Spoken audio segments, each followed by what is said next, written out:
Welcome to my YouTube channel और मेरी first video में तुम्हारा स्वागत है। तो तुम्हारा भाई सोलो लेवलिंग के सीजन 3 को एक्सप्लेन करेगा, लेकिन उससे पहले सीजन 3 के स्टार्ट करने से पहले जो अनसीन सीन्स थे उनको भी एक्सप्लेन करते हैं, क्योंकि आगे जाके कोई प्रॉब्लम या कोई इशू क्रिएट ना हो। तो चलते हैं सीधा। तो गाइस यहाँ पर हमारे जिनू फ्यूनरल सेरेमनी में आया होता है और फूल चढ़ाने के बाद जिनू हंटर एसोसिएशन के चेयरमैन के साथ कुछ बातें करता है, और वो क्या बातें हुई थी वो आप भी जानते हैं। और जब जिनू मिस्टर गो से कुछ बातें करने के बाद जाने लगता है, तभी एक आदमी आके कहता है, भाई एक्सक्यूज मी, कि आप ही जिनू संघ हैं, आपसे मिलकर खुशी हुई। मैं the federal bureau of Hunter का सीनियर ऑफिसर हूँ। The federal bureau of Hunter. तो वह आदमी कहता है, आप मुझे एडम कह रहे हैं, मुझे माफ करिए आपसे इस तरह मिलने के लिए, लेकिन आपको ढूंढना बहुत मुश्किल था। जिन्हों सोचते हुए कहता है कि इसके बारे में तो जिन्हों ने मुझे बताया था। तो जिन्हों कहता है, आपको मुझसे क्या काम है? तो एडम कहता है मैं आपको ऐसी इन्फॉर्मेशन देना चाहता हूँ। तो जिन्हों कहता है, इन्फॉर्मेशन? कैसे इन्फॉर्मेशन? तब एडम कहता है, मैं दुनिया की ऐसी इन्फॉर्मेशन आपको देने वाला हूँ कुछ शायद कोई देश या कोई कंपनी आपको दे सके। तो जिन्हों कहकर कि ऐसी चीज तुम मुझे क्यों नहीं बताओगे? कहता है, हमें आप जैसे हंटर्स को बताने में फायदा भी होता है, और मैं आपको कई दिन से ढूंढ रहा था, और आपकी जेजू आइलैंड पर हुई रेड पर हमारे डिप्टी डायरेक्टर पर गहरा असर छोड़ा है, और वो आपसे मिलना भी चाहते हैं। जिन्हों गाड़ी में बैठते हो कि तुम्हारी इस इन्फॉर्मेशन से मेरा फायदा होगा कि नहीं होगा। तो जाने लगता है। तो मैडम सोचता है कि मैं इतना बड़ा बेवकूफ,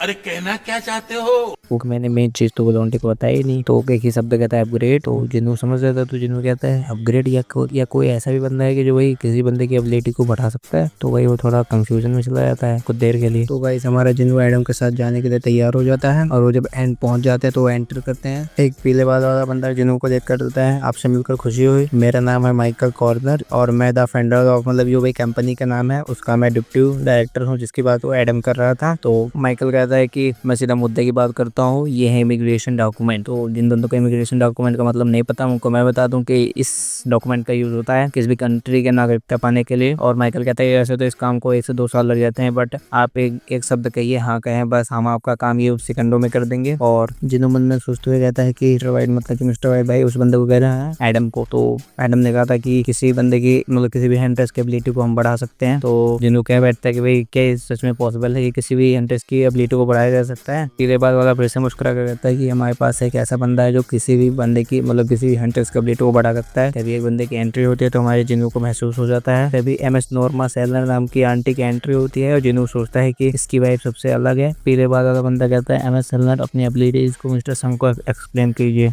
एमएस सेलर कहते हैं कि आपको मेरी बातों पर संदेह तो नहीं है, और अधिकतर सभी लोग मुझे संदेह भरी नजरों से देखते हैं, लेकिन जब उनको मेरी शक्तियों का अंदाजा हो जाता है तो मुझसे भीख मांगते, मतलब भीख मांगने मतलब भाई कि एबिलिटीज को बढ़ाने के लिए। वैसे हमारे जिन्हों बहुत अमीर आदमी है। तो इनके बीच में थोड़ी देर तक तो तू मैं चलती रहते। तो एमएस सेलर कहती है जिन्हों को कि तुम्हारी मैं एबिलिटीज को 20 से 30% तक बढ़ा सकती हूँ। जिन्हों कहता है ठीक है भाई। तो वो चेक करने लगी तो उसका हाथ में पड़ती है, तो उनको जो दिखाई देता है उनका मतलब फट के हाथ में, तो उनका कुछ ऐसा रिएक्शन था। तब एमएस सेलर ने जैसे ही जिन्हों का हाथ पकड़ती है तो उनका फट के हाथ में आ जाती है। भाई वो क्या देखती है, तो तुरंत ही भाई ऐसे चिल्लाते हैं सभी गार्ड्स जिन्हों के ऊपर भाई गन तान लेते हैं। तभी भाई पीले बाल कहते हैं, भोंसड़ी के औकात में रह ले, वो जो बैठा है वो और कोई नहीं, नॉर्मल बंदा नहीं है भाई। तो पीले बाल वाला बंदा जो है एडम को कहता है कि भाई जिन्हों को जाओ बाहर तक छोड़ के आओ। जिन्हों जाने लगता है तब मतलब चला जाता है। तो पीले बाल वाला मतलब एमएस सेलर से पूछता है कि क्या हुआ था आपके साथ। वो एमएस सेलर के अभी भी हाथ भाई कांप रहे थे उनके। पीले बाल वाला बंदा एमएस सेलर से पूछा, क्या हुआ जिन्हों के अंदर, क्या देख लिया जो इतने आप डर गई? तो एमएस सेलर कहते हैं कि जब मैं उसको भाई देखा तो चारों तरफ अंधेरा था, उसके बाद में जब मैं पीछे मुड़ के देखे तो मुझे भी कोई देख रहा था, और डर के मारे कांपने लगी। कहती और मैंने फील किया कि वो उसके अंदर भाई असीम शक्ति है, वो एक अंधेरे में है भाई। और गाइस हमारे यहाँ पर जिन्हों फुल डायल में बाहर जाने लगता है कोट वोट पर झटकते हुए, और यहीं पर एक चैप्टर खत्म। चैप्टर बताओ यहीं पर सीन खत्म, जो आपको अनसीन सीन दिखाना था। तो अगर आपको हमारी वीडियो थोड़ी भी सी अच्छी लगी है तो अभी चैनल को लाइक और सब्सक्राइब करें। और मैं जो वॉइस ओवर इतनी गंदी का, तो मुझे पता है कि मेरी वॉइस ओवर इतनी गंदी है, लेकिन फर्स्ट टाइम है तो थोड़ा